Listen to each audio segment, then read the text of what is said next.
kurang tepat ya, karena posisi kita dari sebagai mahasiswa yang maksudnya kita nggak bisa punya kewenangan atau apapun untuk merubah kebijakan.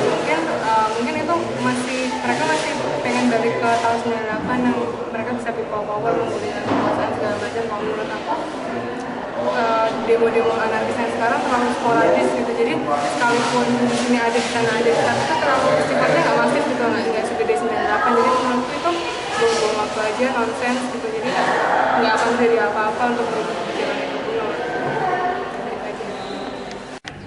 Demo anarkis mahasiswa tentang kenaikan terhadap kebijakan pemerintah menaikkan harga BBM, menurut saya sendiri sih kurang setuju, apalagi mereka dengan merusak fasilitas umum, karena itu dapat merugikan masyarakat lain. Seperti tadi yang saya lihat di Makassar, mereka merusak kantor polisi, pos polisi, terus mereka juga ingin merusak restoran cepat saji KFC waktu itu, cuman mereka dihalang-halangi oleh tentara. Menurut saya, dan demo yang mereka tujuan itu menurut saya kurang cerdas, kurang tepat. Sebenarnya mereka itu mendemo untuk siapa, tapi malah justru mereka sasarannya kurang tepat, jadi tujuannya tidak sampai pada yang pemerintah, menurut saya seperti itu.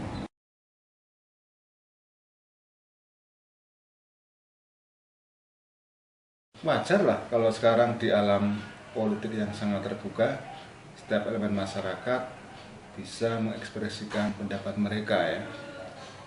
Ada yang setuju, ada yang tidak setuju. Tapi tentu saja media pasti akan menampilkan sisi yang bertentangan atau berlawanan dengan pemerintah. Sehingga yang ditampilkan dalam media setidaknya, kalau kita lihat berita-berita hari-hari ini, ribuan orang berdemonstrasi menentang kebijakan pemerintah menaikkan harga BBM dan seterusnya ya. Berita-berita dengan nada seperti itu. Saya kira adalah hal yang wajar, karena apa? Undang-undang secara normatif kita juga diperbolehkan mengekspresikan apapun ya, apapun sekali lagi ya, tentang kebijakan yang tidak dianggap cocok atau sesuai dengan masyarakat, boleh diekspresikan, ditentang. Mahasiswa boleh juga dan seterusnya. Beda dengan di Orde Baru loh.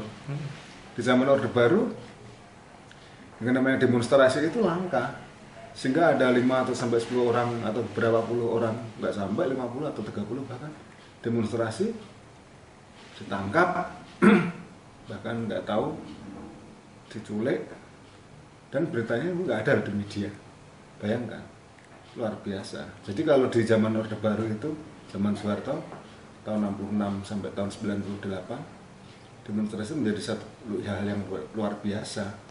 Sekarang kalau menjadi hal yang luar biasa, saya kira bukan karena keterbukaan itu lagi, tapi karena apa? Demonstrasi itu dijalankan di mana-mana. Semarang ada, di Jakarta ada, di Medan ada, dan di kota-kota lain serentak gitu loh. Itu saya kira menjadi fenomenal.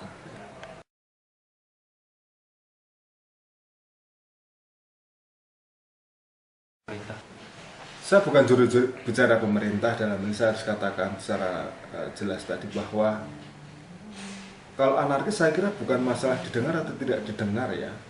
Mekanisme secara formal dan konstitusional itu di Indonesia sudah ada. DPR misalnya, itu terdiri dari sekian banyak partai politik yang mewakili berbagai kepentingan masyarakat. Katakanlah misalnya di DPR ada partai-partai politik yang menentang kebijakan kenaikan harga bahan bakar minyak. Sebutlah misalnya Partai Keadilan Sejahtera, Partai Demokrasi Indonesia Perjuangan, dan saya kira juga Partai Gerindra, Gerakan Indonesia Raya. Ya. Saya kira kalau soal menolak kenaikan harga BBM sudah jelas, setidaknya ketika partai tadi ya menentang. Nah, ya sudah, berarti apa? Ternyata dalam voting kalah. Dalam demokrasi puncaknya adalah suara mayoritas, suara terbanyak. Itu ya menjadi penghitungan yang paling gampang untuk pengambilan keputusan. Ya apa boleh buat seperti itu ya. Kemudian kalau demonstrasi anarkis, apakah itu satu bentuk ketidakpercayaan dan satu kekecewaan karena pemerintah tidak lagi mau mendengar? Mungkin juga tidak ya. Saya curiga jangan-jangan ini satu keisengan yang menjadi tren.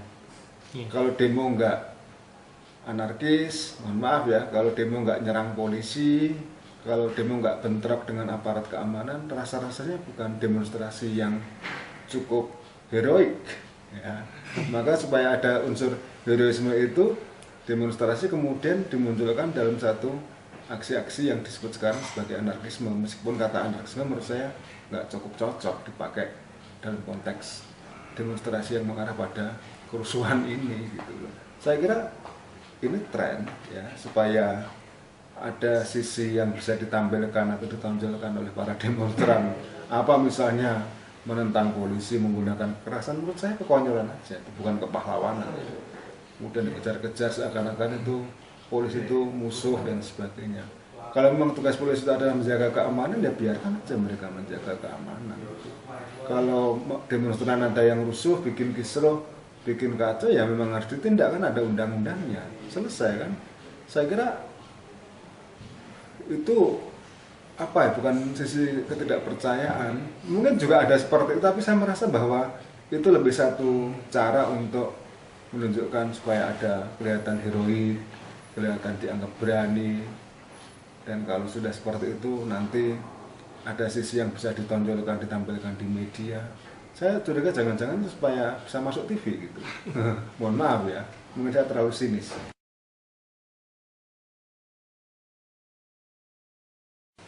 Menurut saya tidak dapat dimaklumi ya. Kalau dalih yang digunakan oleh para pelaku adalah seperti itu, kita harus mengoreksi atau kita harus membaca secara baik ciri-ciri dari gerakan massa. Massa itu pada dasarnya kalau dipahami dalam konsep secara sosialisme kerumunan, crowd ya. Dalam setiap crowd pasti akan gampang tertular apa yang dinamakan dengan anonimitas. Orang perseorangan kemudian lenyap dalam kerumunan itu. Kemudian sisi keberbedaan kita tersedot dalam masa itu. Kemudian juga katakanlah tanggung jawab kemudian juga diserahkan kepada kelompok. Nah, satu orang misalnya melempari polisi dengan batu, apakah yang lain akan melarang? Enggak. Dalam anggota kerumunan itu yang lain pasti juga malah ikut-ikutan gitu loh. Nah, itu yang saya katakan bahwa gerakan massa itu mudah menjadi sekadar kerumunan yang tujuannya adalah melakukan kekerasan. Saya tidak terlalu percaya pada gerakan massa sekarang ini. Kalau di zaman Orde Baru iya cocok, tapi kalau di zaman sekarang ketika keterbukaan cukup kuat, ketika ekspresi berpendapat tidak lagi sangat dihambat, ya gerakan massa menjadi satu bentuk pertunjukan kerumunan aja, itu yang saya khawatirkan.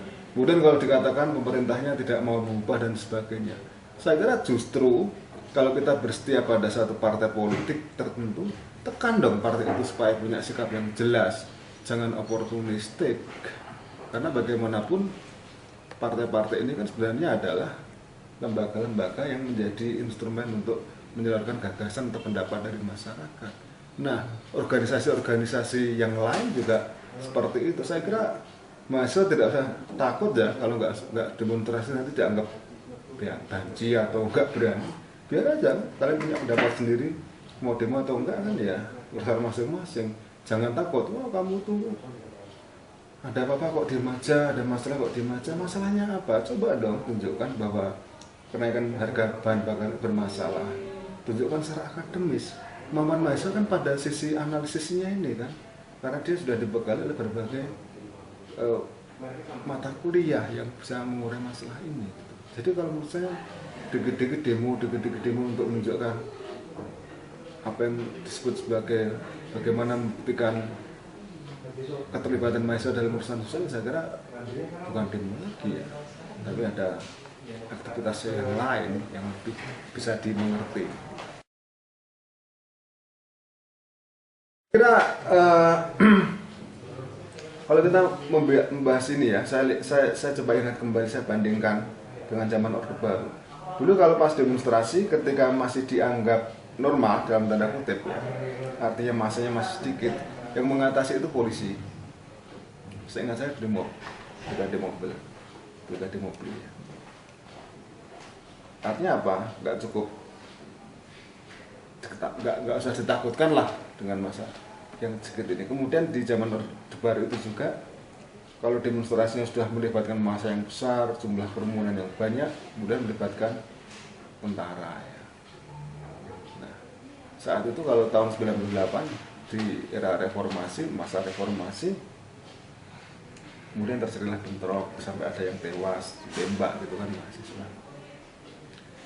Kalau ditanya apakah sekarang ada budaya demonstrasi itu selalu melibatkan kekerasan antara polisi dengan demonstran, katakanlah misalnya mahasiswa, ya sekarang yang menjaga dan boleh menjaga demonstrasi itu polisi ya, pasti ya yang berhadapan-hadapan mahasiswa dengan polisi gitu ya, mau nggak mau harus seperti itu dan pasti seperti itu.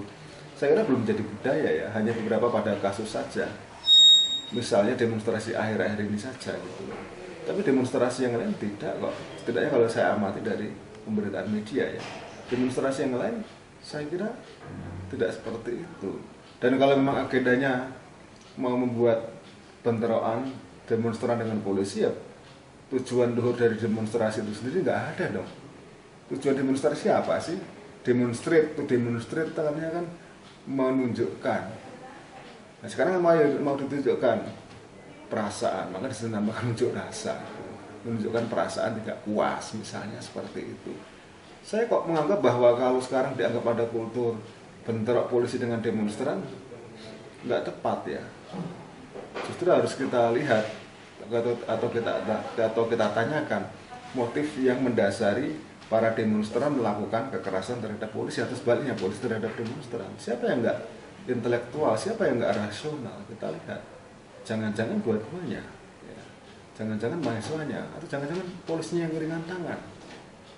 Saya justru menduga kok, mohon maaf ya, malah mahasiswanya gitu loh, yang sengaja menciptakan satu bentrokan, satu situasi di mana polisi kemudian harus melakukan kekerasan terhadap mereka gitu loh. Saya bukan mendukung polisi dan saya bukan juru bicara polisi atau juga pemerintah kalau demikian, tapi kalau saya lihat seperti itu ya. Kemudian makanya kan yang menjaga bukan lagi polisi laki-laki, tapi siapa? Poluan. Supaya apa? Potensi untuk bentrok turun. Sekarang misalnya kalian demonstrasi, berani nggak mengolok-olok bahkan memukuli poluan? Bukannya nggak berani, nggak tega ya, gitu loh. Ya kan? Kalau laki-laki sama laki-laki kan, katakanlah unsur kekerasan dengan sama-sama kekerasan muncullah bentrokan itu. Kalau polisi yang perempuan ngasih bunga, ngasih permen, ya. Saya kira itu strategi polisi juga loh, supaya apa? Meredam, menciptakan satu cooling down supaya tidak ada bentrokan yang semakin luas.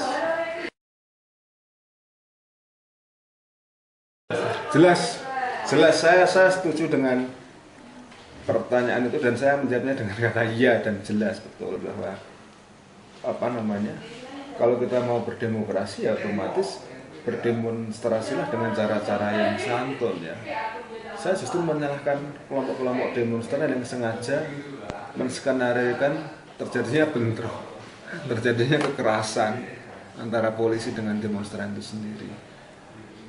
Demokrasi tidak identik dengan seenak-enaknya kita bercuap-cuap, seenak-enaknya kita mengekspresikan kekerasan, melampiaskan kemarahan ya, dan berbagai jenis umpatan-umpatan yang tidak santun ya.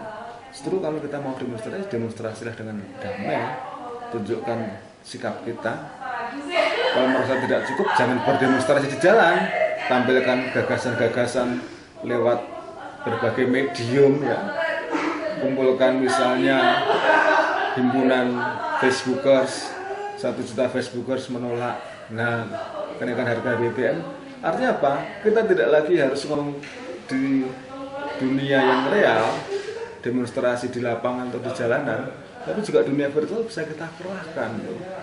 Dan lain-lain, terlalu banyak alternatif sekarang. Kalau zaman dulu, zaman Orde Baru, semua media ditutup, dikunci, demonstrasi pun dikekang. Kemudian muncullah ledakan tahun 98. Kalau sekarang media yang menulis, kalian bisa menulis bahkan bikin blog sendiri. Kalian mau nulis apa, mau caci maki, yang dalam tanda kutip yang lebih baik bukan hanya caci maki tapi juga kritik keras itu kan. Saya kira bukan lagi persoalan. Persoalannya kan ada nggak yang ikut dengan pendapat kita sekarang ini? Ada nggak yang memfollow pendapat saya, pendapat kamu, pendapat siapa gitu. Kalau nggak ada berarti nggak menarik dong. Kalau demonstrasi seakan-akan itu kan, wah yang demonstrasi banyak, berarti yang berpendapat serupa banyak. Saya juga jangan-jangan cuma kerumunan ya, kerumunan yang tidak menggunakan kecerdasan gitu loh. Mohon maaf mungkin ini tidak terlalu baik kata-kata saya, tapi saya yakin bahwa demokrasi juga mengandaikan adanya kesantunan dalam menyampaikan gagasan, mengkritik pihak-pihak yang tidak kita cocok, kita